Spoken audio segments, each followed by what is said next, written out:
नमस्कार दोस्तों, स्वागत है आपका हमारे YouTube चैनल में। और हमारा आज का विषय है भारत की वीरांगना रानी लक्ष्मीबाई। सुभद्रा चौहान जी की 4 पंक्तियाँ समर्पित करना चाहूँगा मैं पहले कि सिंहासन हिल उठे राजवंशों ने, भुकुटी तानी थी, बूढ़े भारत में आई फिर से नई जवानी थी, गुमी हुई आज़ादी की कीमत सबने अब पहचानी थी, दूर फिरंगी को करने की सबने अब ठानी थी, चमक उठी सन 57 में वह तलवार पुरानी थी, बुंदेले हर बोलों के मुख से हमने सुनी कहानी थी, खूब लड़ी मर्दानी वो तो झांसी वाली रानी थी। जी हाँ दोस्तों, आज हम बात करेंगे भारत की वीरांगना रानी लक्ष्मीबाई की, जिन्होंने एक नया इतिहास लिख दिया उस समय के दौर में जब महिलाएं सिर्फ घूंघट तक सीमित थीं। जी हाँ, ये बात है उस वीरांगना की, रानी लक्ष्मीबाई की, जिनका जन्म वाराणसी यानी उत्तर प्रदेश में 19 नवंबर 1828 को हुआ। इनका बचपन का नाम मणिकर्णिका था और प्यार से लोग इन्हें मनु कहकर बुलाते थे।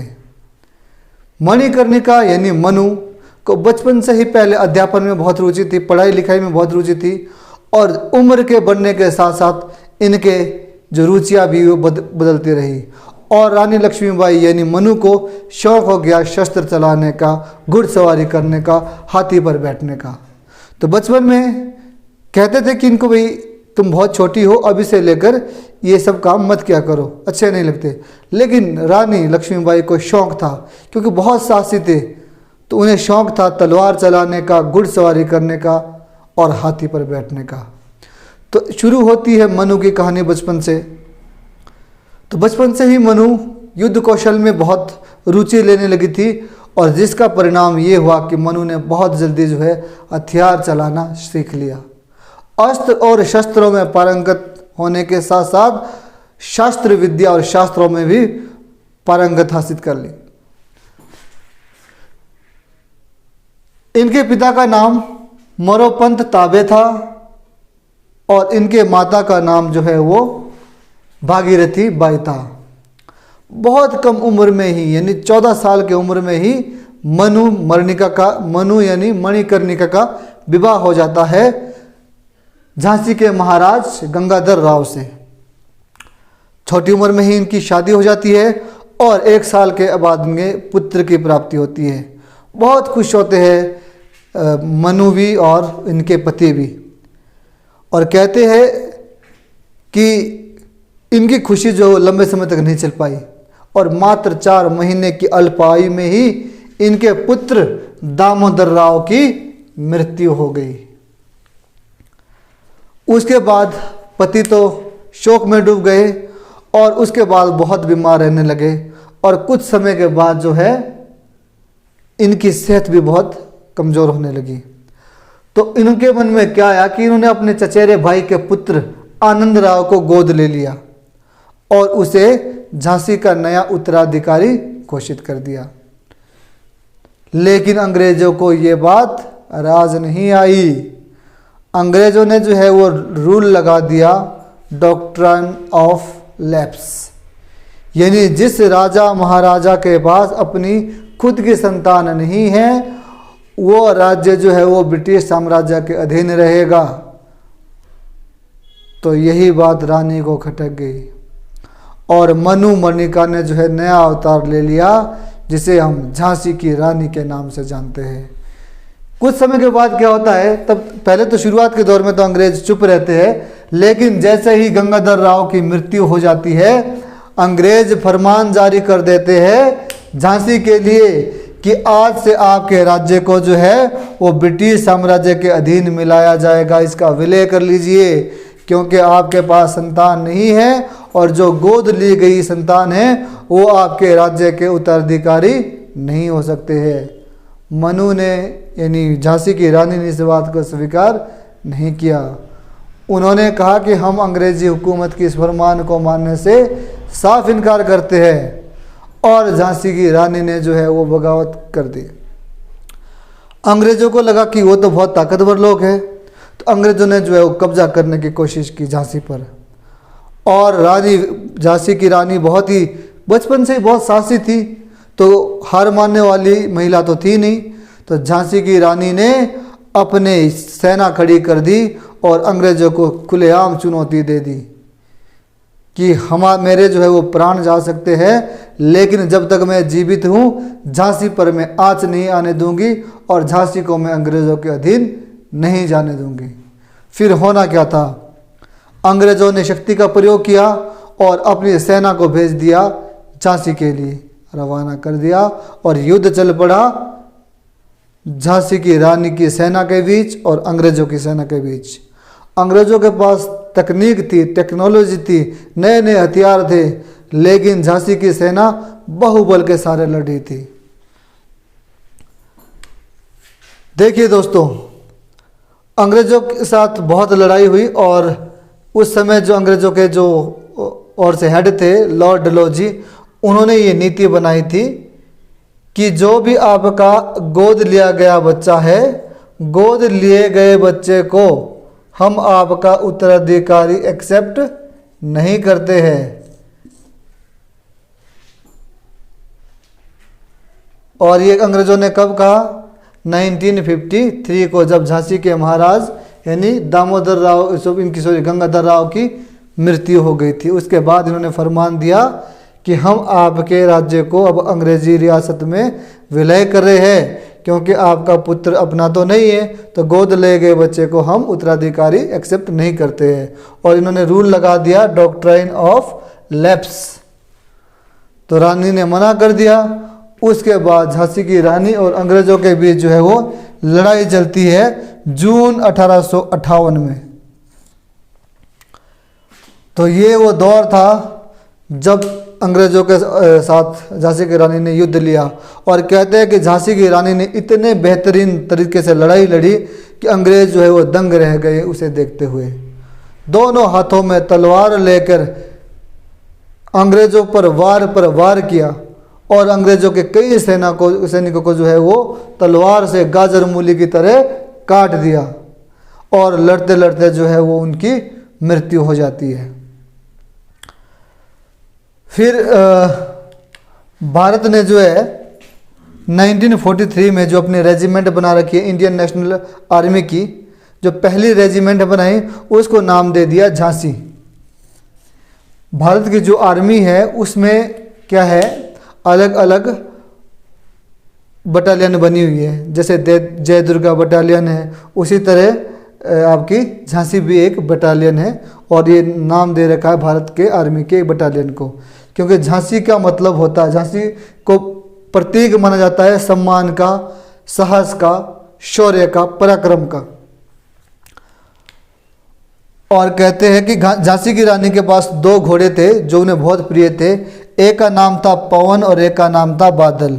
और जब झांसी की रानी जो है अपनी अंतिम लड़ाई लड़ रही थी, तो कहते हैं कि वो बादल घोड़े के ऊपर सवार थी और बादल घोड़े के ऊपर जो है वो युद्ध लड़ रही थी अंग्रेज़ों से। तो अंग्रेज़ों ने जो ये रूल लगाया था doctrine of lapse,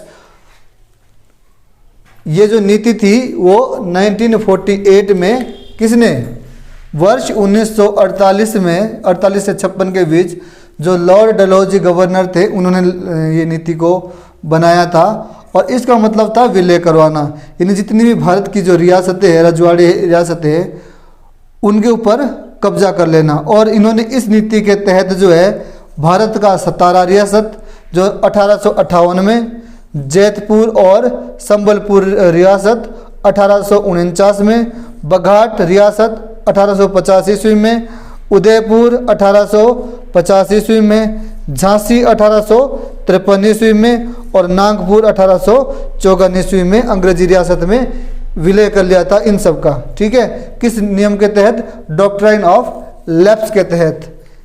doctrine of lapse एक नियम था जिसके तहत जो है अंग्रेज क्या करे थे, भारतीय रियासतों को अंग्रेजी हुकूमत के अधीन ले रहे थे। तो 4 पंक्तियां मैं फिर से समर्पित करना चाहूँगा कि कानपुर के नाना की मुँह बेली बहन छबीली थी। कानपुर के नाना की मुँह बोली बहन छबीली थी। लक्ष्मीबाई नाम पिता की वो अकेली संतान अकेली थी। नाना के संग पढ़ती थी वह नाना के संग खेली थी। बर्छी ढाल कृपाण कटारी उसकी यही सहेली थी। वीर शिवाजी की गाथाएं उसकी याद जवानी थी। बुंदेले हर बोलो के मुख हमने सुनी कहानी थी। खूब लड़ी मर्दानी वो तो झांसी वाली रानी थी। तो झांसी वाली रानी से अगर हम सीखना चाहे वर्तमान समय में तो हमें क्या सीखने को मिलता है। देखिए, पहली बात है कि झांसी की रानी उस समय में उन्होंने जो है उदाहरण दिया अपने जीवन का, जब हमारे समाज में हम महिलाओं को बहुत आगे बढ़ने के अवसर नहीं देते हैं। और देखिए, आज भी कहीं ना कहीं हमारी जो 48% आबादी है कुल देश की, यानी महिलाएं, उन्हें हम आगे बढ़ने के अवसर बहुत कम देते हैं। हम क्या मानते हैं कि महिला का मतलब है चूल्हा चौका संभालना। ऐसा नहीं है। योग्यता किसी भी व्यक्ति में हो सकती है, डिपेंड करता है कि आपको वो अवसर मिलता है या नहीं मिलता है। तो झांसी की रानी उस समय के दौर में देखिए उन्होंने कितनी बड़ी मिसाल कायम कर दी। देखिए, सबसे पहले बहुत कम उम्र में सबसे पहले तो इनके माता की मृत्यु हो जाती है।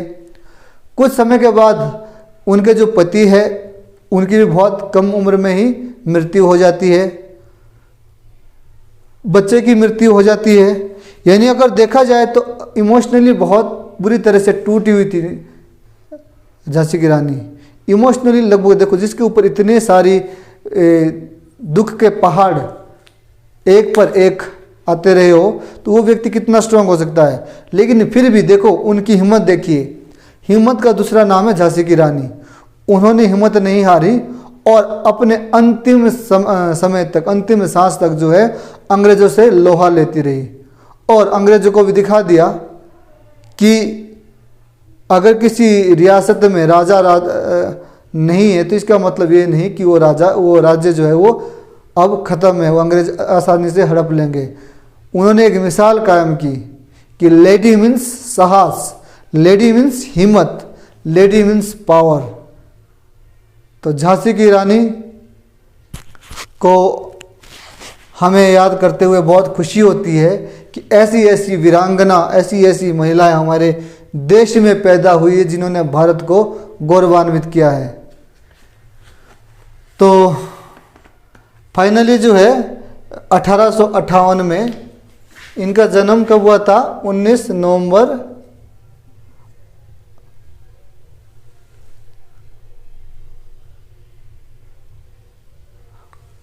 1828 को, और इनकी जो मृत्यु हुई थी वो जून के महीने में हो गई थी लड़ाई के दौरान 1858 को।